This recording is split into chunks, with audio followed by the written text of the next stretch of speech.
আসসালামু আলাইকুম, কেমন আছেন সবাই? আশা করি সবাই অনেক ভালো আছেন। আমি আলহামদুলিল্লাহ অনেক ভালো আছি। তো অনেকদিন ধরে ফেসবুকে এবং বিভিন্ন পরিচিত মানুষের মাধ্যমে জানতে পারলাম যে কৃষ্ণচূড়ার একটা সুন্দর মনোরম জায়গা আছে। সেটা হচ্ছে আমাদের সংসদ ভবনের পিছনের সাইডটা, অর্থাৎ জিয়া উদ্যানের সামনের রাস্তাটা। তো একদিন বের হয়ে পড়লাম দুপুরের পরপরই সেই সৌন্দর্য দেখার জন্যে। সৌন্দর্য দেখতে গিয়ে প্রথমেই এই যে রাস্তা দিয়ে ঢুকলাম, ঢুকেই তো মনটা অনেক ভালো হয়ে গেল। মাশাআল্লাহ, কি অপরূপ সুন্দর! রাস্তার দুই সাইডে কৃষ্ণচূড়ার সমাহার। মানুষজন ভিড় করতেছিল এই সৌন্দর্য দেখার জন্যে।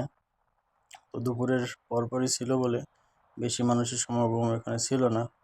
যে কয়জন মানুষ আসতেছিল বা আসলো, তারা দেখতেছিল। এবং একটু পরেই আমরা হয়তো দেখব যে এখানে অনেক মানুষের ভিড় হয়ে যাবে, এমনকি সন্ধ্যার সময় পা দেওয়ার জায়গাও থাকবে না। তো দেখি সৌন্দর্যটা কেমন। আসলে অনেক অনেক সুন্দর জায়গা, মন ভরে যাওয়ার মতো জায়গা। রাস্তার দুই পাশে ফুলের সমাহার, কৃষ্ণচূড়ার ফুল।